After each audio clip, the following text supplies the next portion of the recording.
Ассаламу алейкум, құрметті достар, всех приветствую на YouTube-канале Inside Volleyball KZ. Ну что, мы дождались, наконец-то мы с вами определили все финальные пары плей-офф чемпионата Казахстана. В этом году плей-офф проходит в Усть-Каменогорске, в этом году регламент изменен. Я сразу скажу, что с этим измененным регламентом я, как сказать, не согласен, это будет громко сказано, но недоволен уж точно. Первые две команды отдыхают, остальные команды выясняют, кто должен попасть в финал. В европейских чемпионатах такого нет. Все команды равны и начинают плей-офф с одной стадии. Ну что, Жетысу очень легко выигрывает действующего чемпиона и отправляется в финал. Ну а в матче Берель-Куаныш просто была интрига, был третий матч, был классный волейбол. Ну и в этом выпуске вы узнаете, кто будет у нас играть в финале.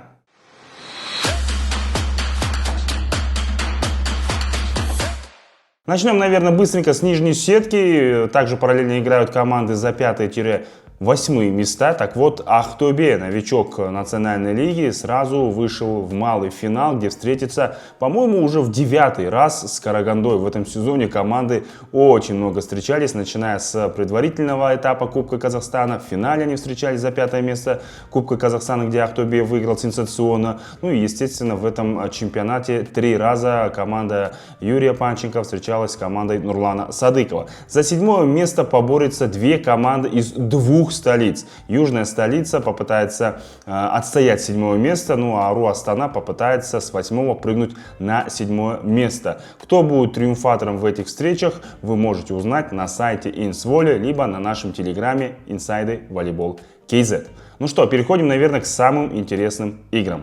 И самое неинтересное из интересных игр, извините за тавтологию, получается у нас между чемпионом и победителем регулярного чемпионата. Марко Гыршич и его Жетысу просто, не знаю, со стопроцентной уверенностью многие говорят, что они станут в этом году чемпионами. И в первом, и во втором матче против действующего чемпиона, против туркестанского Турана, команда Нияза Жантлеева сыграла просто великолепно. Да, у Турана были, конечно, шансы и в первой игре, в первой партии, во второй игре, в третьей партии, но этими возможностями Туран не воспользовался. И в итоге Жетысу спокойно, буднично, прогнозируемо выходит в финал. В этом сезоне, конечно, Туран сравнивать с чемпионским составом ни в коем случае нельзя. Поменялись легионеры, поменялись основные исполнители. И когда Туран заходил в сезон, было понятно, что, скорее всего, команда Аскара Шалхыбекова не дойдет до финальных игр. Там и другие моменты случились, если вы обратили внимание. Если вы подписаны на игроков чемпионского Турана, точнее нет, на игроков текущего состава Турана,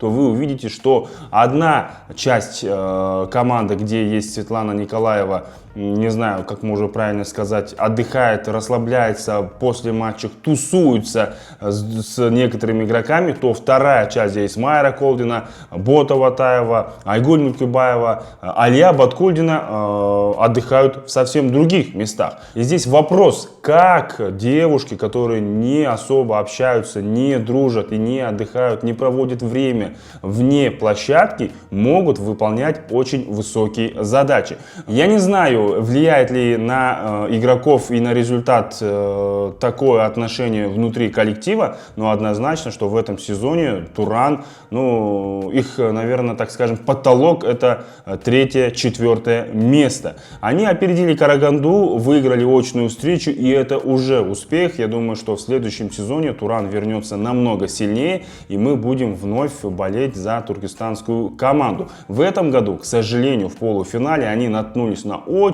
сильную команду Марка Гыршича. Там 2 равноценных состава, команда немножко отдохнула, команда знает, да, свои возможности, там классные админ-ресурсы, поэтому и сравнивать, наверное, бюджет этих клубов не стоит, потому что у Турана в разы меньше, чем у команды Жетысу. Ну что, 2-0, так Жетысу закрывает серию очень легко. В этом сезоне, к сожалению, у Турана не получилось выиграть хотя бы одну партию у обладателя Суперкубка и Кубка Казахстана. Ну и здесь, я думаю, многие эксперты верили, что и в этих 2 встречах у Турана ничего не получится. Марко Гыршич и его команда спокойно выходят в финал, но там, конечно, будет нелегко, потому что в этом финале хозяйки тура, хозяйки плей-офф Усть-Каменогорский Берель. Бериль был фаворитом в своей серии, Хуануш провел на 2 встречи больше и сразу в первой игре свой высокий статус, высокие намерения, серьезные намерения подтвердил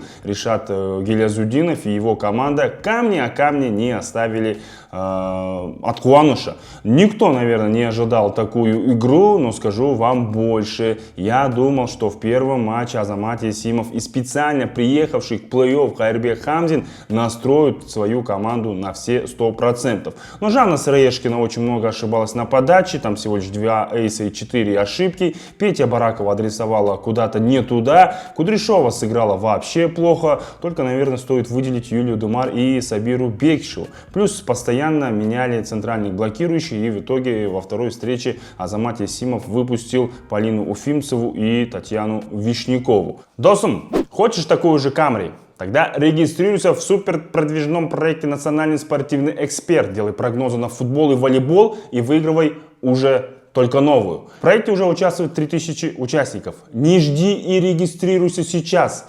До старта осталось всего 3 недели.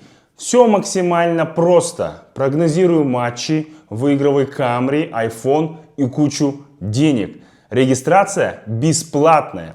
Успей зарегистрироваться и залетай в телеграм-канал, где можно общаться с экспертами, друзьями и выигрывать еще больше призов до старта. Ссылка под видео в закрепленном комментарии. Залетай! Что касается Бериля, то в первой встрече у них получалось очень много. Татьяна Яцкив по традиции стала одной из самых лучших на площадке. Но я хочу обратить ваше внимание на другие цифры. По блоку Бериль уничтожил своего соперника 17-3. Вы представляете такую разницу на блоке?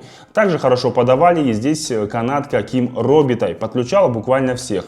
Надо будет Ирину Малькову, надо будет Татьяну Яцкив, надо будет Кристину Белову и Марту Федек. Усть-Каменогорский клуб предстал перед своими болельщиками как отложенный классный механизм, как единая команда. Ну и, конечно, куда же без Тамирис Сагымбаевой. Тамирис хочет в этом году забрать звание, точнее вернуть, наверное, звание лучшего либера себе.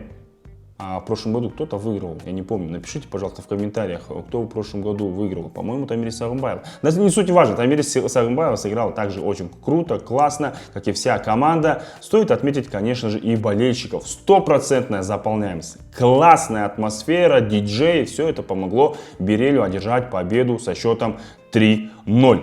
Очень много эмоций было отдано в этом матче, и мы, конечно, к этому вернемся, потому что я считаю, что это одно из ключевых факторов победы Хуануша во втором матче. Ой, я сейчас спойлернул результат второго матча, но там Хуануш выдал просто матч жизни. Никто не ожидал, что Хуануш после позорного поражения в первом матче во втором окажет сопротивление достойное, но Азамат Ясимов настроил свою команду.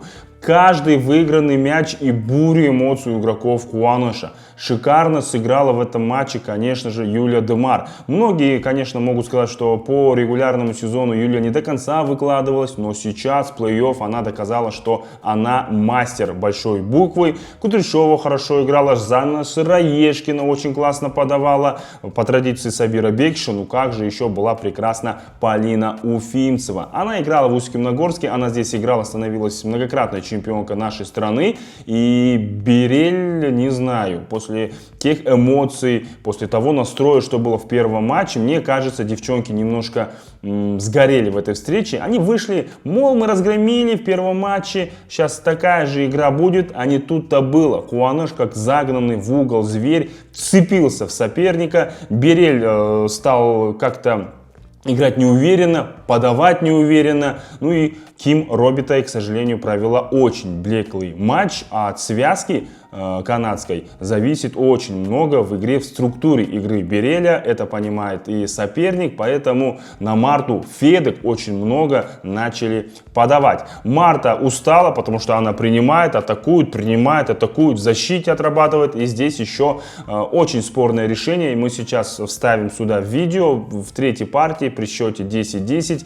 Дали спорный мяч, хотя было видно на повторе, что Сабира Бекшева не успела принять этот мяч. И за место спорного должно очко отдаться Берелю. И при счете 16-16 получила травму Кристина Белова, и здесь уже стало понятно. Даже если бы Берель забрал эту партию, я думаю, что в итоге победу одержала бы команда из Петропавловска.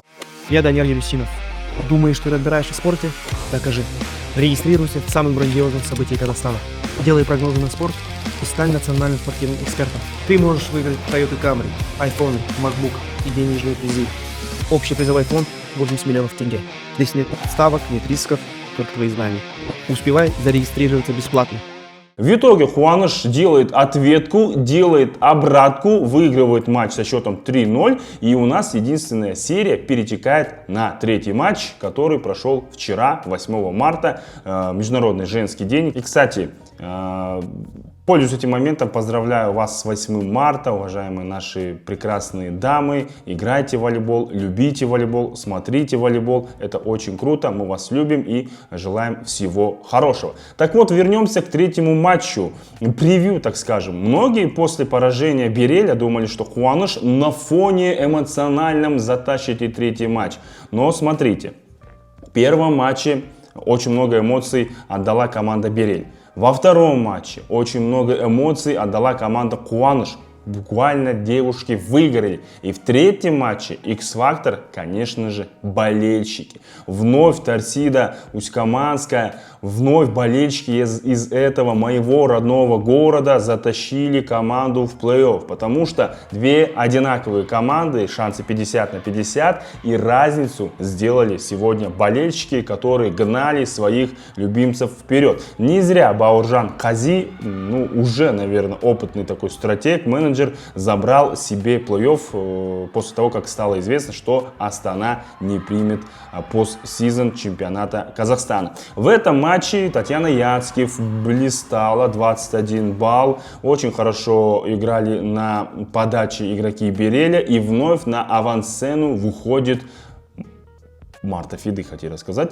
Нет, не Марта Федык, а Ким Робитай. Канадская связующая, по мне, является, наверное, самым главным игроком своей команды здесь. Понятное дело, что в трех матчах Татьяна Яцкев была лучшей, но Ким Робитай классно руководила в этой встрече. И в первой встрече она сыграла классно. И в третьей, в нужной встрече, канадка показала, сделала разницу. И буквально атаковали все. И первый темп, Якимова, Малькова, и края. Там и Демар, к сожалению, Демар. Демар, кстати, может перейдет. Я не просто так оговорился. Демар может перейти в следующий сезон в команду Берель. Федык атаковала, Яцкив атаковала, хорошо сыграла и Белова, которая участвовала в этой встрече. Были опасения, что Белова, все, для нее сезон завершен. Но Белова, Кристина, молодец. Она сказала, нет, я буду играть. Важный матч, вышла, победила и теперь может пару дней, сколько там, один день отдохнуть.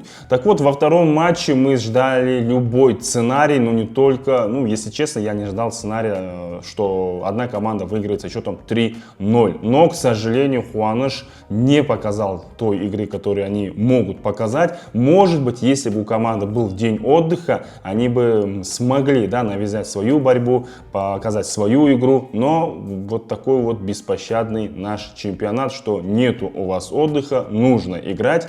И, к сожалению, сегодня, точнее вчера, Берель был лучше. Хуаныш, к сожалению, второй сезон подряд остается без финала. Это означает, что Кайырбек Хамзин вновь не выиграет золотые медали. Я думаю, что это будет дополнительной мотивацией для руководства и для тренерского штаба клуба. В следующем сезоне Хуаныш ждут серьезные изменения по составу. И поверьте мне, очень громкие имена придут, так скажем, спасать клуб и, наверное, самую главную задачу выполнять — исполнить мечту Кайырбека Хамзина. Нужно выигрывать золотые медали. Но, к сожалению, не в этом году. Хуаныш теперь сыграет в матче за третье место против туркестанского Турана. Здесь на бумаге, конечно же, фаворит Петропавловский клуб. Но у нас может случиться все, что угодно. Мне кажется, здесь шансы 60 на 40. Учитывая, что Туран подсознательно знал, что они не смогут выиграть у команды Жетысу. А Хуаныш сейчас они расстроены. Они упустили путевку в финал. Что касается финала, здесь сумасшедшая просто вывеска. Приходите обязательно 10 марта, то есть завтра. Жетысу встретится с командой Берель. Как минимум 2 матча. Ну, хотелось бы увидеть 3 матча, да, чтобы в этой серии в третьем матче определился у нас чемпион Казахстана. Новый чемпион Казахстана. Жетысу выигрывал очень много раз чемпионства. Берель в своей истории,